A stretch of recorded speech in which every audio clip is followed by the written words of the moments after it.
అధికార తెరాసలోకి ఎమ్మెల్యేల వలసలు మరోసారి ఊపందుకున్నాయి.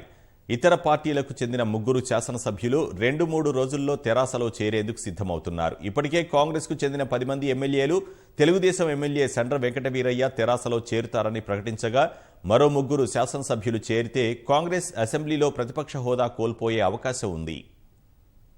తెలంగాణలో శాసనసభ ఎన్నికల తర్వాత కాంగ్రెస్ పార్టీ నుంచి అధికార తెరాసలోకి పెద్ద ఎత్తున వలసలు చోటు చేసుకోగా మరో 3 ఎమ్మెల్యేలు కారెక్కేందుకు సిద్ధమైనట్లు తెలుస్తోంది. ఈ దిశగా తెరాస అధిష్టానంతో చర్చలు కూడా జరిపినట్లు సమాచారం. ఒక ఎమ్మెల్యే తన సతీమణికి జిల్లా పరిషత్ చైర్పర్సన్ పీఠం ఇవ్వాలని ప్రతిపాదించారు. ఇంకో 2 పరోక్షంగా పార్టీ మార్పిడి గురించి వ్యాఖ్యలు చేస్తున్నారు. 2-3 రోజుల్లో ఈ 3 ముఖ్యమంత్రి కేసీఆర్ తో భేటీ అయ్యే అవకాశం ఉంది. కాంగ్రెస్ పార్టీ శాసనసభ ఎన్నికల్లో 19 చోట్ల గెలవగా ఇప్పటికే 10 మంది తెరాసలో చేరతామని ప్రకటించారు.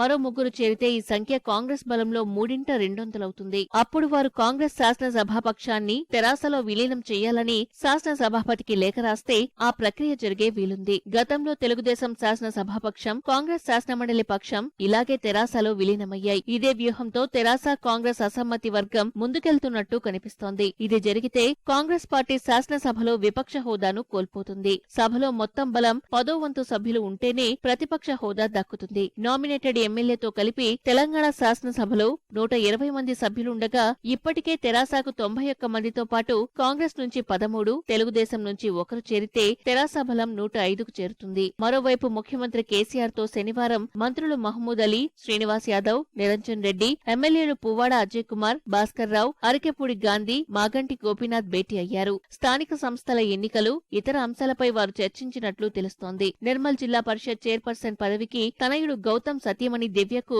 అవకాశం ఇవ్వాలని మంత్రి ఇంద్రకరణ్ రెడ్డి కేసీఆర్ సహా పార్టీ కార్యనిర్వాహక అధ్యక్షుడు కేటీఆర్ ను కోరినట్లు తెలిసింది. నిర్మల్ జెడ్పీ చైర్పర్సన్ స్థానం జనరల్ మహిళకు రిజర్వ్ అయినందున దివ్య కోసం మంత్రి ప్రయత్నిస్తున్నారు.